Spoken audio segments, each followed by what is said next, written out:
Good morning children. 10ാം ക്ലാസ്സിലെ കെമിസ്ട്രിയിലെ രണ്ടാമത്തെ ലെസണായ chemical reactions of organic compounds, അതിലുള്ള കെമിക്കൽ റിയാക്ഷൻസ്, ഇമ്പോർട്ടൻ്റ് ആയിട്ടുള്ള കെമിക്കൽ റിയാക്ഷൻസിനെ കുറിച്ച് നമ്മൾ മുമ്പ് ക്ലാസ്സിൽ പറഞ്ഞു. അതിൽ 5 റിയാക്ഷൻസ് ആണുള്ളത്. 3 നമ്മൾ നേരത്തെ പറഞ്ഞു. ഇനി 4ാമത്തെ റിയാക്ഷനാണ് നമ്മളിവിടെ ഇന്ന് ഡിസ്കസ് ചെയ്യുന്നത്. 4ഉം 5ഉം reactions. First reaction substitution reaction, second addition reaction, third polymerization. ഇത്രയും നമ്മൾ ഡിസ്കസ് ചെയ്ത് കഴിഞ്ഞു. ഇനി തെർമൽ ക്രാക്കിംഗ് എന്താണെന്ന് നോക്കാം. 4ാമത്തെ റിയാക്ഷൻ, അതായത് ആബ്സെൻസ് ഓഫ് എയറിൽ ഹൈഡ്രോ കാർബൺസ് ഡീകമ്പോസ് ചെയ്തിട്ട് ലോവർ മോളിക്കുലാർ വെയ്റ്റുള്ള ഹൈഡ്രോ കാർബൺസായി മാറുന്ന പ്രോസസ്സാണ് തെർമൽ ക്രാക്കിംഗ്. അതായത് ഹൈ മോളിക്കുലാർ മാസ് ഉള്ള ഹൈഡ്രോ കാർബൺ ഡീകമ്പോസ് ചെയ്തിട്ട് ലോവർ മോളിക്കുലാർ മാസ് ഉള്ള ഹൈഡ്രോ കാർബൺസായി മാറുന്ന പ്രോസസ്സിനെയാണ് നമ്മൾ തെർമൽ ക്രാക്കിംഗ് എന്ന് പറയുന്നത്. ഇവിടെ എക്സാമ്പിൾ കൊടുത്തിരിക്കുന്നത് പ്രൊപ്പെയിനാണ്. 3 കാർബണാറ്റമുള്ള പ്രൊപ്പെയിൻ.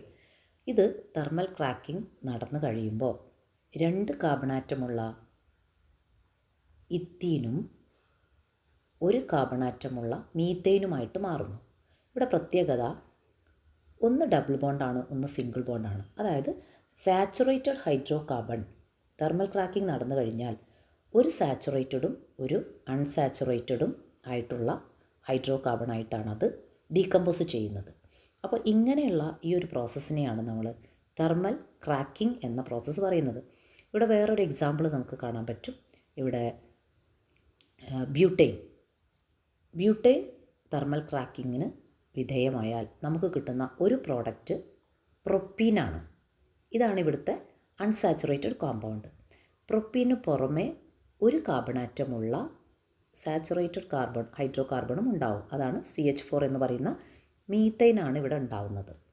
ഇങ്ങനെ 2 കോമ്പൗണ്ട്സാണ് ബ്യൂട്ടെയിൻ തെർമൽ ക്രാക്കിങ്ങിന് വിധേയമാകാൻ ഉണ്ടാവുന്നത്. ഇനി തൊട്ട് താഴെ നമുക്ക് നോക്കാം. ദിസ് ഇസ് പെൻറ്റെയിൻ ആണ് തെർമൽ ക്രാക്കിംഗ് സംഭവിക്കുന്നതെങ്കിൽ ഉണ്ടാവുന്ന ഒരു പ്രോഡക്റ്റ് ഇത്തീനാണ്. ബാക്കി വരുന്നത് 3 കാർബണാറ്റമുള്ള പ്രൊപ്പെയിൻ ആയിരിക്കും ഇവിടെ പിന്നീട് ഉണ്ടാവുന്ന അടുത്ത പ്രോഡക്റ്റ്. അപ്പോൾ ഇങ്ങനെ തെർമൽ ക്രാക്കിംഗ് നടന്നു കഴിഞ്ഞാൽ സിംപ്ലർ മോളിക്കുലാർ, അതായത് ലോവർ മോളിക്കുലാർ വെയ്റ്റ് ഉള്ള പ്രോഡക്ട്സാണ് ഉണ്ടാവുന്നത്. ഡെഫിനിഷൻ നമുക്ക് ടെക്സ്റ്റ് ബുക്കിൽ തന്നെ കാണാൻ പറ്റും. അതായത് ആബ്സെൻസ് ഓഫ് എയറിലാണ് ഈ റിയാക്ഷൻ നടക്കുക. ഹൈ മോളിക്കുലാർ വെയ്റ്റ് ഉള്ള ഹൈഡ്രോ കാർബൺസ് ഡീകമ്പോസ് ചെയ്തിട്ട് ലോവർ മോളിക്കുലാർ വെയ്റ്റ് ഉള്ള ഹൈഡ്രോ കാർബൺസായി മാറുന്ന പ്രോസസ്സിനെയാണ് നമ്മൾ തെർമൽ ക്രാക്കിംഗ് എന്ന് പറയുന്നത്. അപ്പോൾ ചില പ്ലാസ്റ്റിക് വേസ്റ്റൊക്കെ നമുക്ക് ഇതുപോലെ തെർമൽ ക്രാക്കിംഗ് നടത്തിയിട്ടുണ്ടെങ്കിൽ അതിനെ ബ്രേക്ക് ചെയ്തിട്ട് ലൈറ്റർ മോളിക്യൂൾസ് ആക്കി മാറ്റാൻ പറ്റും. അപ്പോൾ ഇത് നമ്മളെ ഈ പൊല്യൂഷൻ കൺട്രോൾ ചെയ്യാൻ വേണ്ടിയിട്ട് ഒരു എക്സ്റ്റെൻറ്റ് വരെ സഹായിക്കുന്ന ഒരു സംഗതിയാണ്, അല്ലേ? ഇപ്പോൾ പ്ലാസ്റ്റിക് വേസ്റ്റൊക്കെ നമുക്ക് റിമൂവ് ചെയ്യാനുള്ള ഒരു മെത്തേഡും കൂടി ആയിട്ട് ഇതിനെ പറയാൻ പറ്റും.